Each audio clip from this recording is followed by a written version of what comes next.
Hola, el día de hoy presentaremos la corriente de la historiografía llamada microhistoria. Nuestro equipo está conformado por Erandi Monroy, Fernando Urbán, Daniela Hernández, Cristian Tovar y su servidora Lisette Hernández. Comencemos.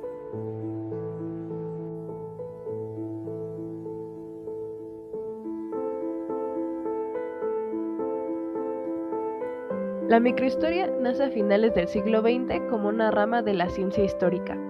La microhistoria puede dividirse tanto en la microhistoria italiana como en la microhistoria mexicana. La microhistoria italiana se planteó como una respuesta a la crisis de los paradigmas hegemónicos en las ciencias sociales de mediados de la década de los 70. Específicamente se posicionó contra el modelo de paradigma hegemónico francés representados por la Escuela de los Anales, en particular contra su segunda etapa, cuyo líder fue Fernand Braudel, cuya propuesta de la historia tenía una tendencia más sociológica y estructuralista. Este introdujo el concepto de, entre comillas, larga duración, que proponía que el tiempo histórico se divide en tres niveles: el acontecimiento, la coyuntura y la estructura. Esto con el fin de llevar a lo trascendental la historia de corta duración y estos eventos más superficiales, con el fin de llegar a la historia total. Por su parte, la microhistoria mexicana es anterior a la italiana y también independiente de esta. Esta en sí nace de los cronistas, quienes desarrollaron un afecto por su localidad y estaban interesados por mostrar y explicarse lo cotidiano, de acuerdo no a los largos procesos y grandes, como nos había mencionado la Escuela de los Anales, sino por el propio proceso de acontecimientos que se investigaban de manera local.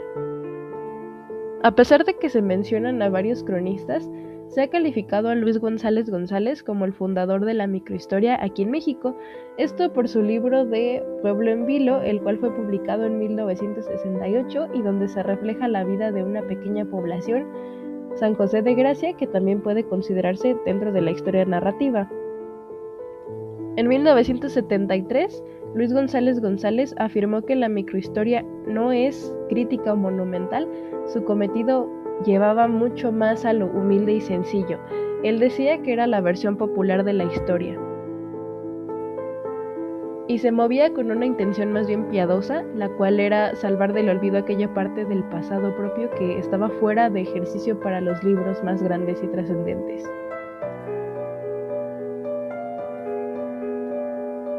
La postura de la microhistoria ante la historia tradicional.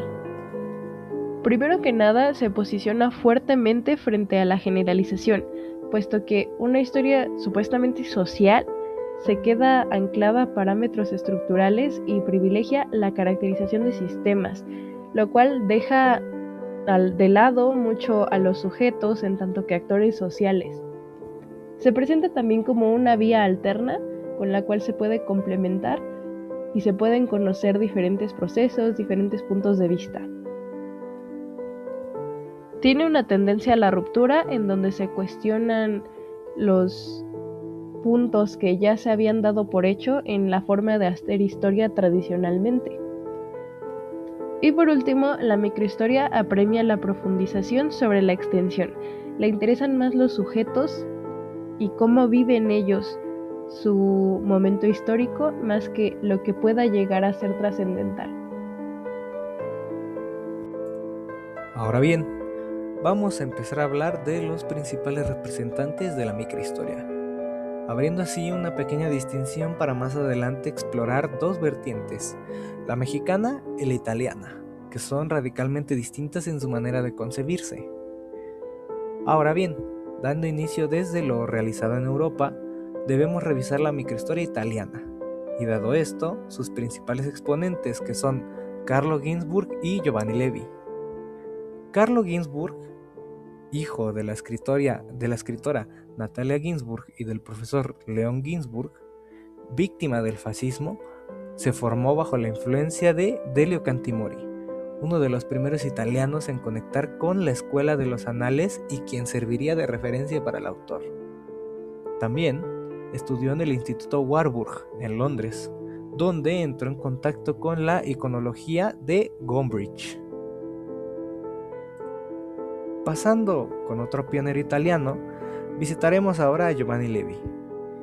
Giovanni Levi, nacido en Milán en 1939, ha sido profesor de Historia Moderna e Historia Económica en las universidades de Turín, de Viterbo y de Venecia, y actualmente codirige un doctorado en Sevilla.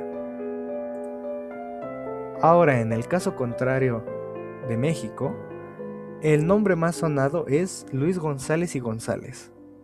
Su formación académica no se detalla en los textos recientes, sin embargo, sabemos que fue profesor en el Colegio de Michoacán y en el Colegio de México. A diferencia de lo expuesto por los italianos, González concibió a la microhistoria como una historia local de raíz, vinculada a la tradición de la historia matria, pero esto es algo que exploraremos más adelante. Pasando a las obras de estos autores, primeramente con Carlo Ginzburg, sus obras más destacadas son El queso y los gusanos, de 1976, su obra cumbre, donde reconstruye el cosmos de un molinero del siglo XVI a partir de procesos inquisitoriales. Otro de sus libros muy conocidos es Pesquisa sobre Piero, de 1984, donde aplica su famoso método indiciario a la historia del arte para descifrar la flagelación de Piero della Francesca. En el caso de Giovanni Levi, su obra más conocida es La herencia inmaterial, publicada en 1985 y traducida en 12 idiomas. En ella, muestra cómo las lógicas de parentesco y las estrategias familiares determinaban los precios de las tierras en un pueblo piamontés. También ha escrito Centro y Periferia de un Estado Absoluto y artículos metodológicos fundamentales como Un problema de escala, en donde se teoriza el cambio de escala en un procedimiento analítico. Por último, en el caso de México, la obra fundamental de Luis González es Pueblo en Vilo, publicada en 1968 y subtitulada Microhistoria de San José de Gracia. Este libro se convirtió en un bestseller y fundó lo que él llamó la historia matria o historia pueblerina, es decir, una historia local de un pequeño pueblo michoacano. También escribió Invitación a la microhistoria y Nueva invitación a la microhistoria, donde teorizaba más un poco acerca de este enfoque. Ahora, centrándonos en las propuestas centrales de la microhistoria, vamos a tomar de referencia la corriente italiana, que es la más innovadora y compleja. Y para hacer análisis de esta propuesta, tenemos que empezar a verlo desde el cambio de escala. Lo más importante, según Giovanni Levi y Carlo Ginzburg, es que la microhistoria no consiste en estudiar espacios pequeños por sí mismos, sino en reducir la escala de observación como si fuese un procedimiento experimental. Es similar a usar un microscopio, pues al acercarnos vemos detalles que escapan a la visión del conjunto. Luego debemos volver a ese nivel macro para empezar a formular teorías generales a partir de lo observado. No se trata únicamente de quedarse en lo micro, sino también ir y venir entre los dos planos. Otro tema resaltante de manos del propio Ginzburg, y como ya se hizo mención, es la propuesta del método indiciario. Este método basa su idea en el conocimiento histórico, que es indirecto y conjetural. El historiador, por así decirlo, trabaja como un detective, que a partir de indicios pequeños y pistas aparentemente implícitas, puede acceder a realidades sumamente profundas y ricas. En el caso de lo realizado aquí en México, González percibe a la microhistoria esencialmente como historia local, como ya se había dado a entender, pero no es cualquier historia local.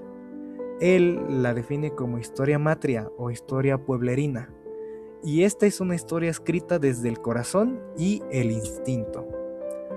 Tiene una intención meramente piadosa, pues su finalidad es salvar del olvido el pasado de la vida diaria, el pasado del hombre común y de la familia. González nos propone un retorno a la historia local, como una respuesta al agotamiento de las grandes narrativas de historia general y nacional. Se trata de enriquecer la historia local por medio de técnicas como la historia demográfica, la historia de la vida cotidiana o la historia social.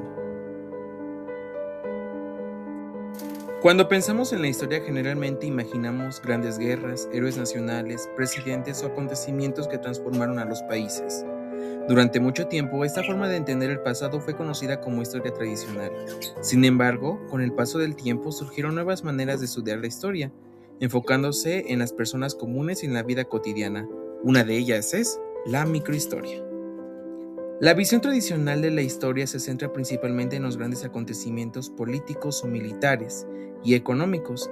Este enfoque busca explicar el pasado a través de los hechos, consideraciones relevantes como revoluciones, conquistas, gobiernos y guerras.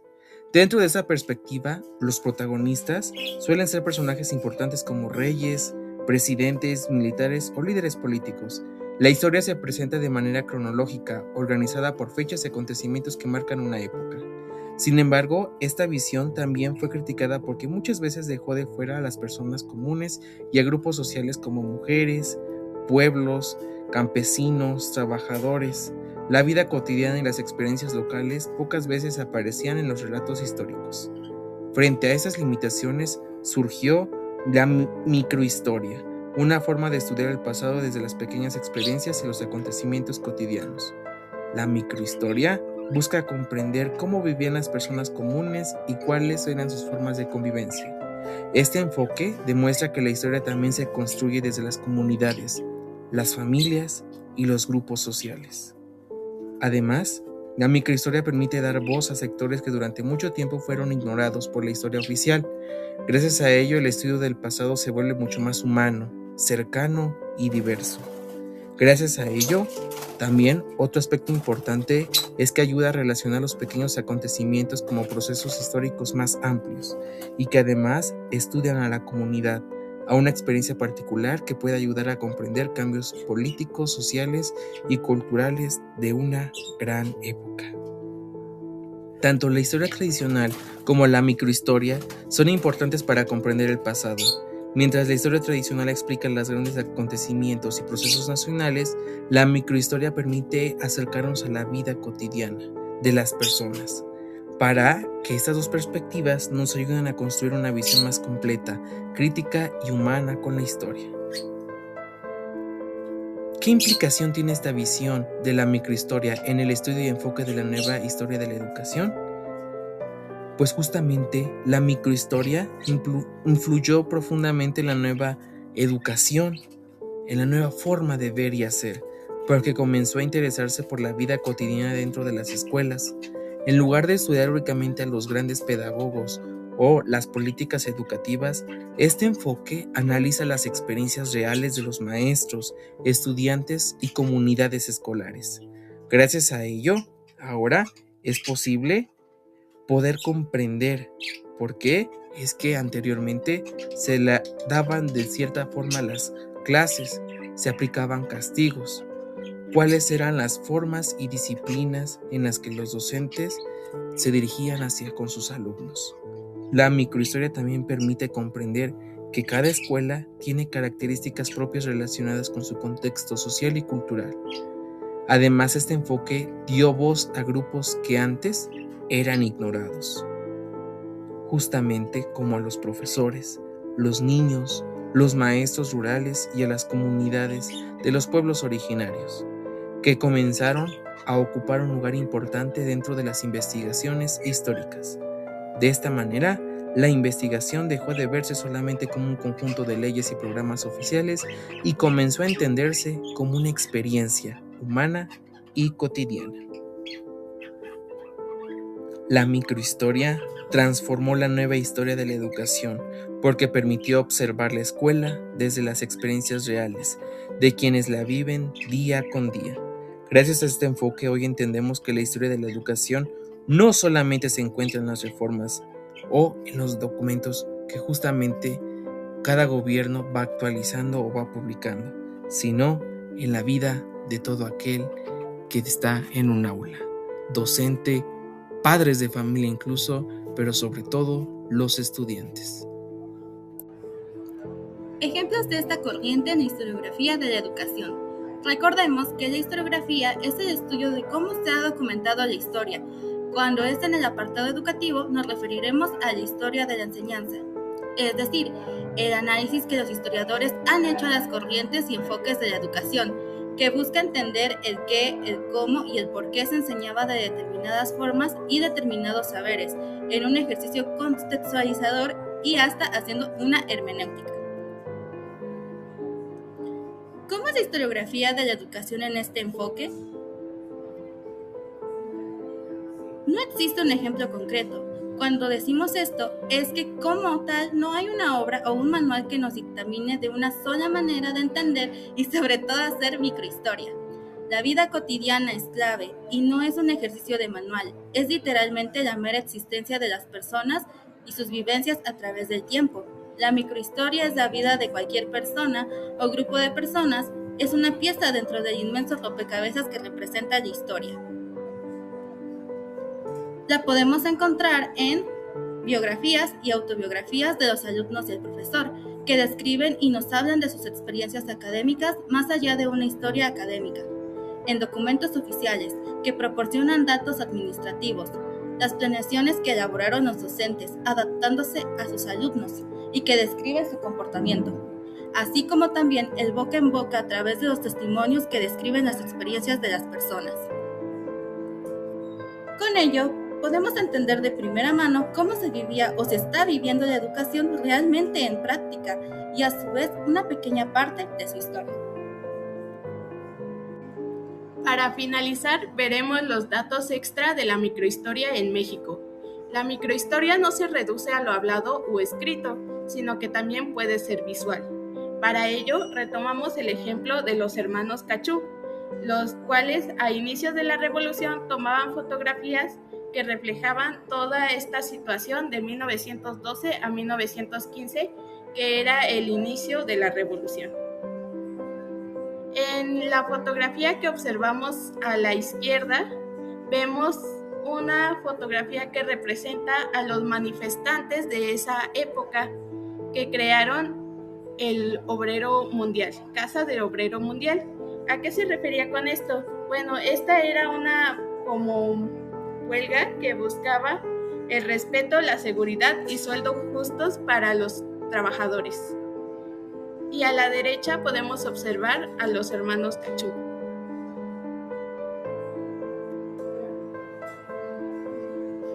El siguiente es: la microhistoria refleja dimensiones culturales, sociales y políticas de la historia.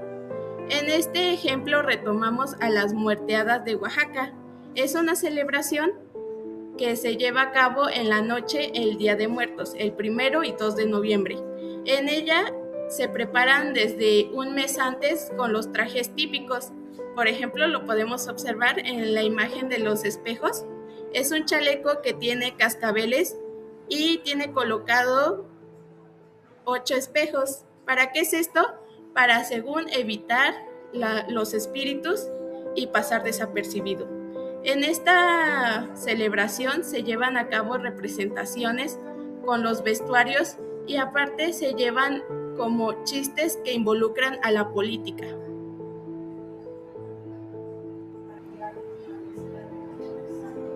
Concluyendo con este video, vamos a hacer una reflexión final de por qué es importante la historiografía de la educación para el pedagogo.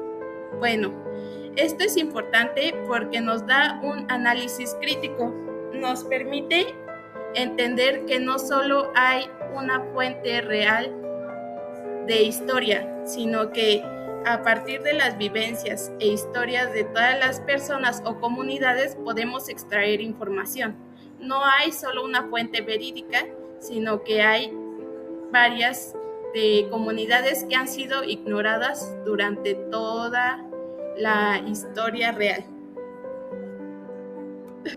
En cuanto a la contextualización, nos hace entender que no todos los autores que vemos en la carrera se pueden ocupar de la misma manera, ya que debe ser contextualizado al momento histórico, político, social y cultural, porque no podemos Ignorar lo que la sociedad en específico necesita aprender.